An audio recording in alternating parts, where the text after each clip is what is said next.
the new products that we Innovator category, right? I remember that there used to be cases for £200,000. That's the entrepreneur category, correct. So what is the new shape of these visas? What are their names and important information? Correct. Now, I tried to explain briefly when I was discussing about the representative of the overseas business visa that the rules changed and the entrepreneur category was closed.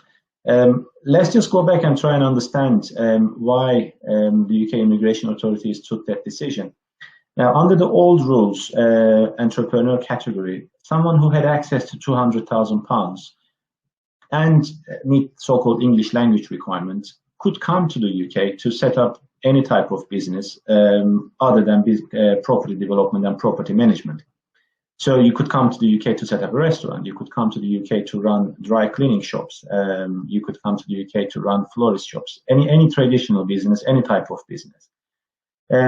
But at the end, the policy team decided that the businesses were not really benefiting the UK economy enough, and it was almost like a reduced threshold of an investor category, because we had this investor category which requires £2 million to be invested for UK businesses. And the entrepreneur category started being widely used by UK companies looking for investors to join in. And so you may have a small-scale business that just requires a partner to come on board. So effectively, these migrants were coming to the UK and invest in the UK business, but they were not really actively involved in the business. So it was almost just like the investor category. And it's also obviously changing the policy that immigration authorities said we would only allow those who are coming to the UK to invest in a UK business on two conditions.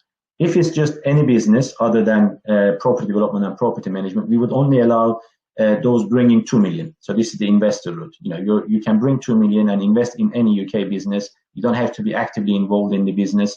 So you can buy stocks and shares of UK businesses. You will be allowed to stay here. This is the investor route. If you don't have access to 2 million, the category which Dr. Musa referred to is the so-called innovator. Immigration authorities said, okay, we will allow those who wants to set up a business in the UK, but only if the business is innovative. Okay, so we will focus on the definition of innovative and how this is assessed, or who makes this assessment if the business idea is innovative. And they said that it is a new business. So these are important: innovative business and a new business. And then they said, as long as these are there, we will reduce the threshold, not 200, 50,000 is enough. They said, as long as you have 50,000, you can come to the UK, as long as your business is innovative and it's a new business. And also, this has been a bit of a difficult period for us also, that under the old rules, the decision-making process, assessing the business, was done by the Home Office and the immigration authorities. So the caseworkers were effectively assessing your proposed business and trying to establish if it's a genuine business model. But they are immigration staff, and they're not necessarily business experts in all these fields, and it wasn't really working. And there was always this tension. Some of the decisions were wrong, and then as a result, appeal processes were pending and judicial review processes, because Home Office were making those decisions, and then you could challenge. So Home Office decided that this decision-making process should not be really done by the Home Office, and it should be done by professionals and independent organizations. So these are called so-called endorsing bodies. So endorsing bodies are businesses already working as, in simple form, like business consultants, helping startups, new businesses to structure themselves, to raise investment.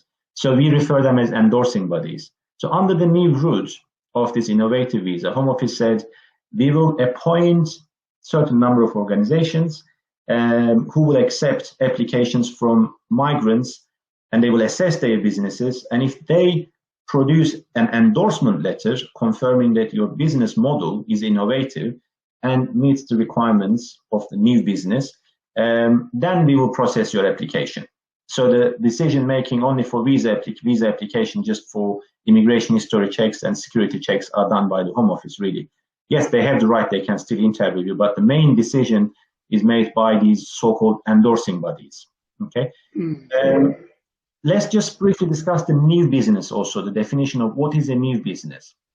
It can be a business that you haven't, of course, incorporated, and you may say, here is my business idea, and this is what I would like to set up here in the UK, and this is an innovative business. There are other criteria about the business being scalable and viable. So you make a proposal, and the business endorsing bodies, they just monitor the proposal and they accept it or they don't. But if it's accepted, then you get the endorsement letter.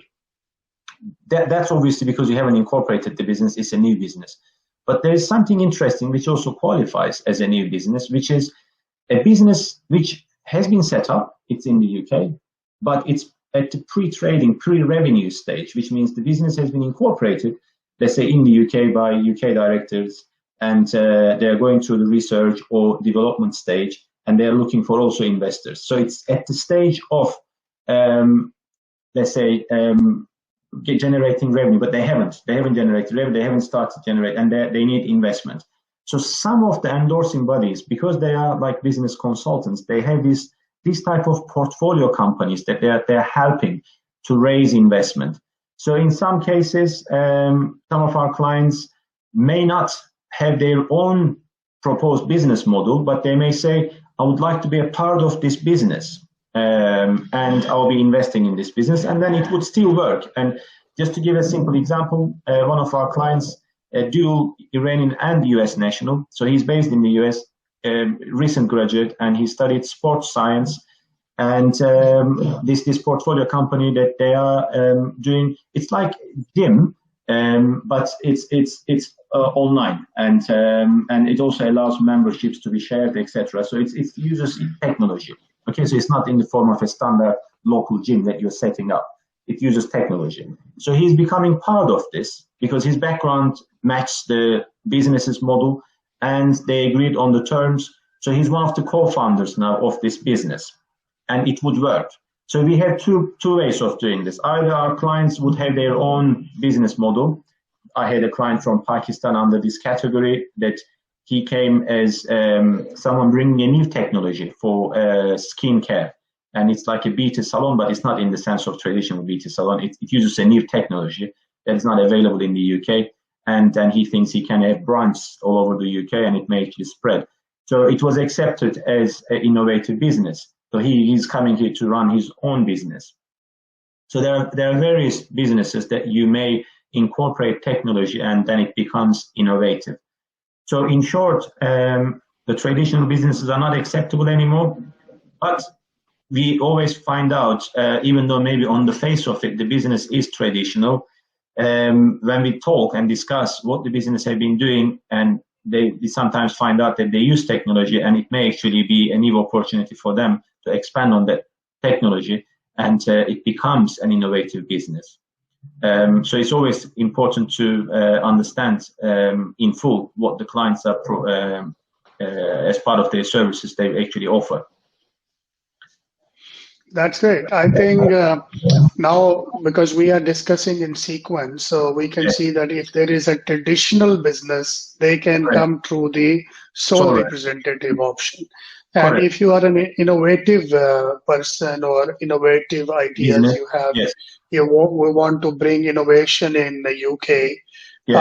So innovation visa would looks attractive on the surface of it, as the investment looks £50,000. But what is like, I mean, at the face of it, it looks very nice, but we need to see till a candidate gets his passport, his or her passport. What does it lead to? Like you said, on the face of it, I mean, it's a program that is open to those with innovative ideas, but it's not easy for everyone to meet these requirements. We have to accept. That's why the immigration authorities are actually rewarding those who can meet these requirements and who come to the UK under this category. That the reward is in the terms of the period for settlement. Under this category, after 3 years, not 5, you can actually apply for permanent residence. It's just to attract innovative minds, innovative businesses to the UK. But it's not obviously there are additional requirements. I will keep it simple. So of course you need to invest your 50,000, and that's not a lot most of the time. You just need to show that you invested 50,000. Then there are other additional requirements that you need to meet one of them. So you have to meet 50,000 requirement plus, for example, either you need to show that you are employing 5 local and settled workers, British citizens, or those who have settled status, or 10 if your employees are working on the national minimum wage. Or you may not have a business which requires this many employees, then you may get points because of your turnover.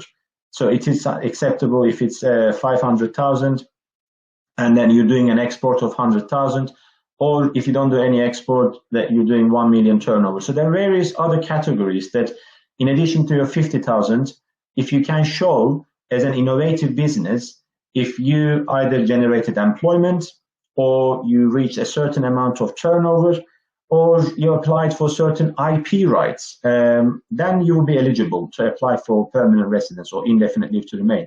But if you can't in the first 3 years, but you genuinely still you're progressing in line with your proposed business model, you will be allowed to apply for an extension.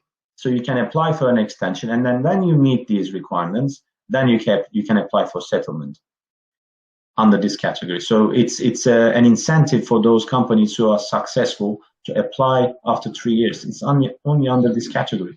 Even if you are married to a British citizen, you can only apply after 5 years.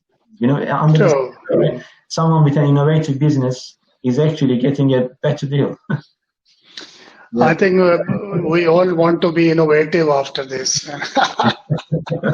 Yes, that's great. Yes, it is getting more popular.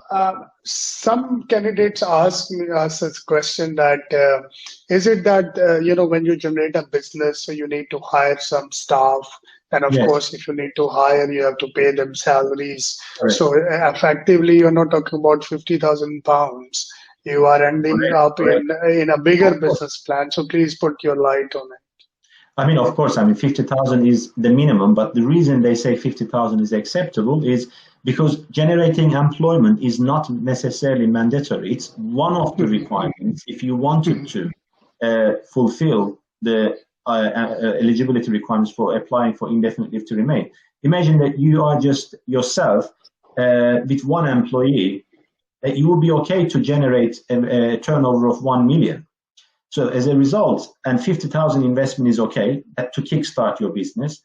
So that's why, again, the whole changes that we've been discussing, they're not coming up with rigid, strict rules that wouldn't work for various different businesses. So you have this flexibility.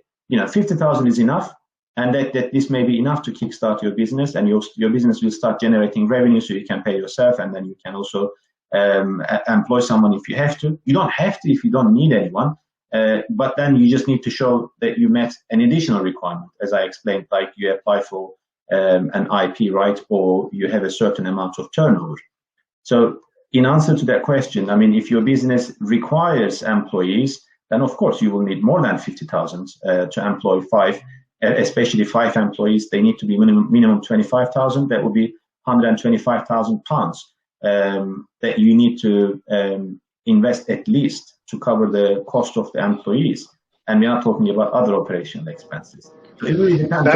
That's true. Like 50,000 is just the beginning, and of course, because you're a real business, so you have multiple expenses related to your development, your staff, and your location, or all these things.